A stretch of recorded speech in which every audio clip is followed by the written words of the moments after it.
Okay, this video is on arithmetic series. Now, remember we talked about a sequence is just an ordered list of terms separated by commas. Well, a series is just the sum of the terms of a sequence.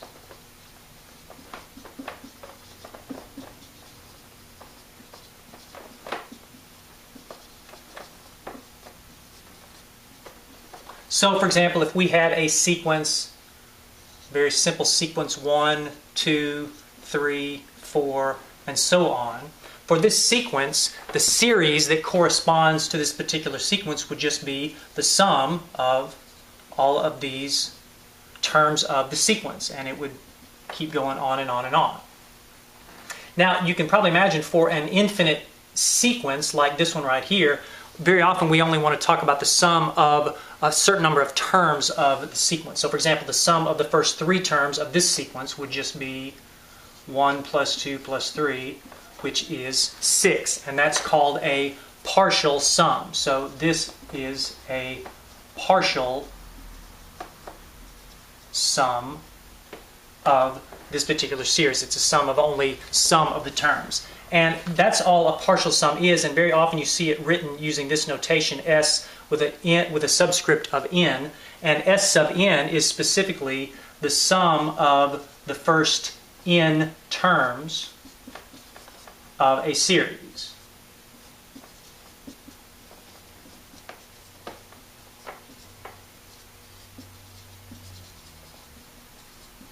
So for example, this sum here, which is the sum of the first 3 terms of this series, this partial sum would be, we would note it using S sub 3. It's the sum of the first 3 terms.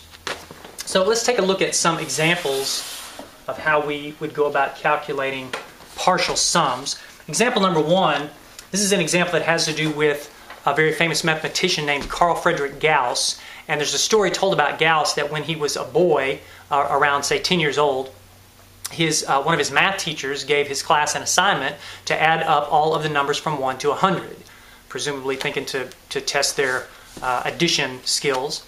Well, Gauss came up with the answer just almost immediately, like just, it took him a few seconds, which surprised the teacher. Well, he didn't actually add up all of the numbers, 1 plus 2 plus 3 is 6, plus 4 is 10, and go like that. He noticed that there was a pattern for this particular sequence of numbers.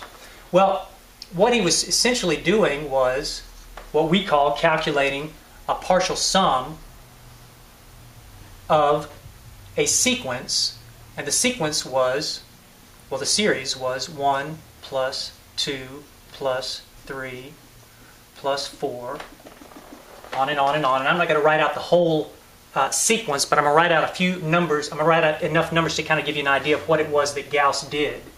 So this goes up to, let's say 96 plus 97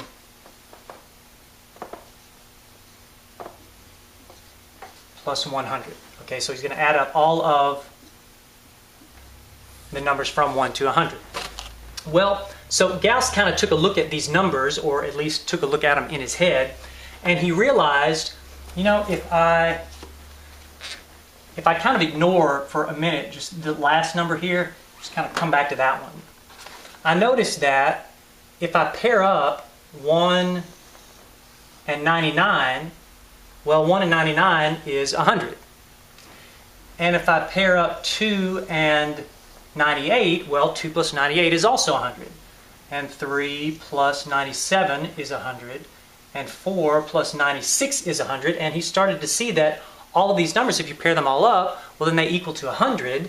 And if you kind of keep going, and include all these middle numbers here, and again, let's kind of add in some of these middle numbers, plus 48, plus 49, plus 50. So there's some of the middle numbers there. And he kind of did the same thing here. He said, well, 48 and 52, I can pair those up. 49 and 51, I pair those up, and that's 100. Again, there's a number here in the middle that kind of sits by itself, so we kind of leave 50 alone for now like we did the 100. But if we take out the 50 and the 100, well, we've got a whole bunch of pairs of numbers that each are 100. Well, that should be a lot easier to add up than all these individual numbers. So essentially what we've got is, let's see, how many pairs? 1 pair, 2, 3, 4, on up to 49. So we've got 49 pairs. We call these, let's say, pairs 1 through 49. So that's pairs of 100. So 49 pairs of 100 numbers, that would just be equal to 49 times 100, which is 4,900. All right, well, we've also got this extra number, this extra 100 over here. So let's kind of put down, that's that number 100. That's going to be equal to 100. And then we've got this number 50 that we left out. So that's going to be equal to 50.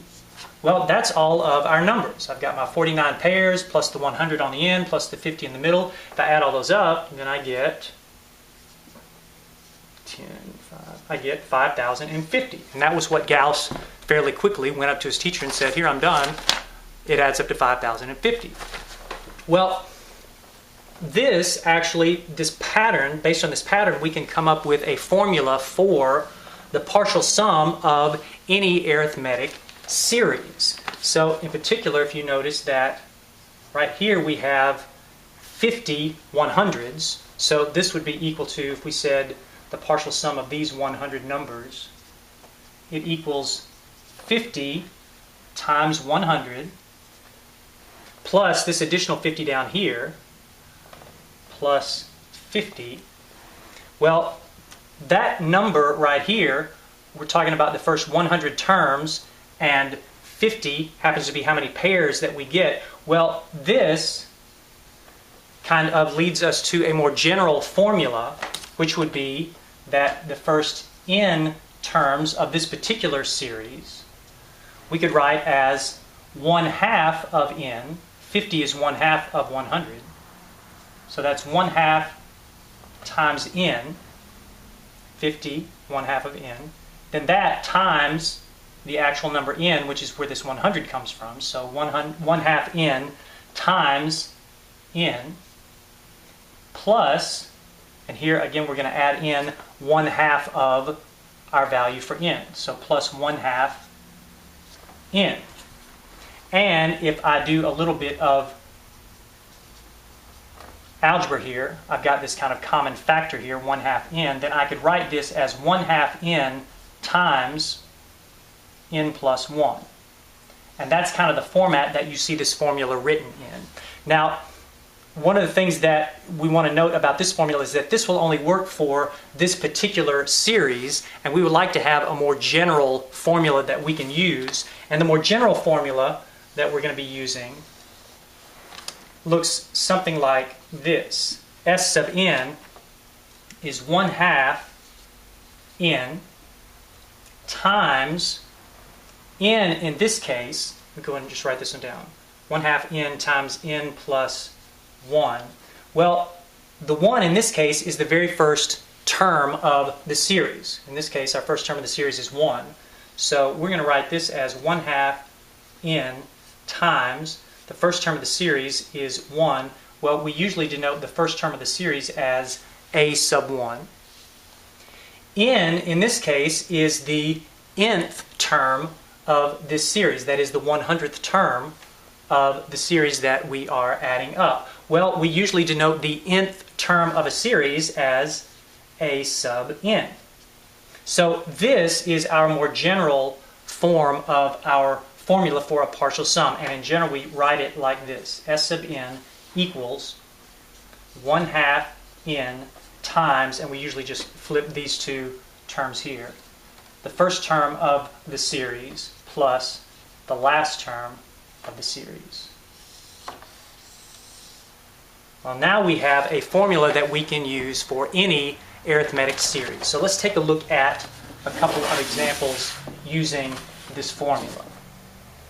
All right, so example number 2 says use the formula for the partial sum of an arithmetic series to find the sum of the first 100 terms of the sequence 1, 2, 3, 4. So we're going to use our formula basically to confirm that Gauss got the right number here. So let's see. Our formula, S sub n, equals 1/2 n times a sub 1 plus a sub n.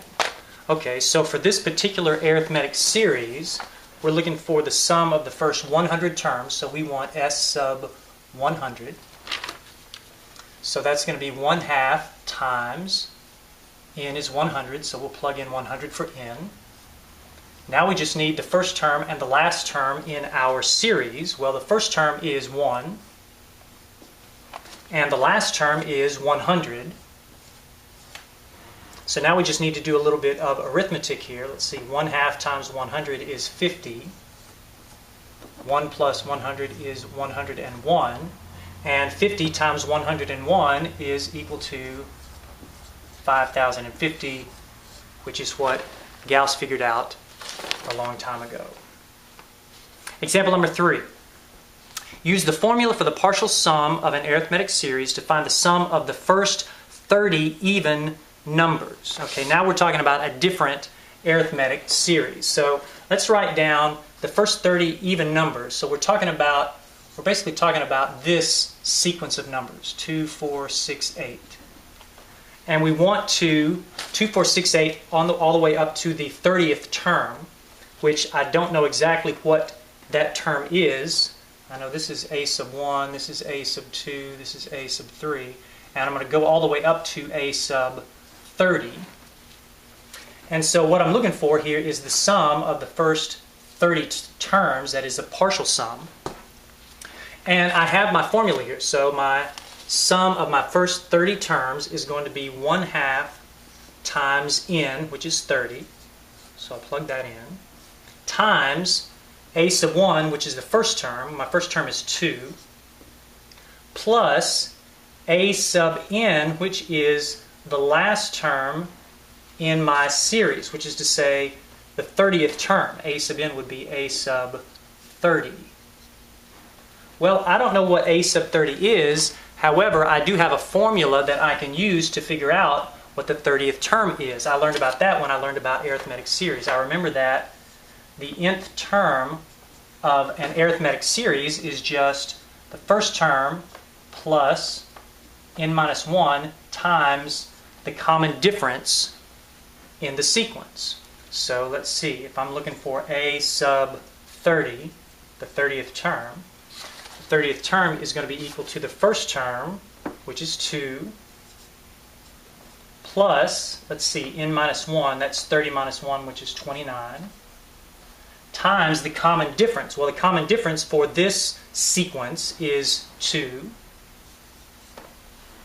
Well, now I have an expression I can use to calculate what a sub 30 is. So let's see, 2 plus, let's see, 2 times 29, 18 is 58.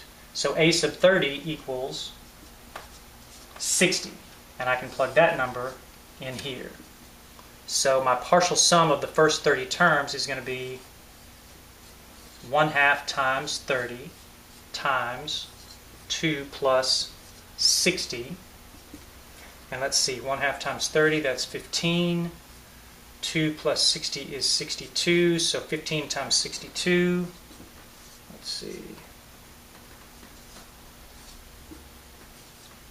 30, 90, 930.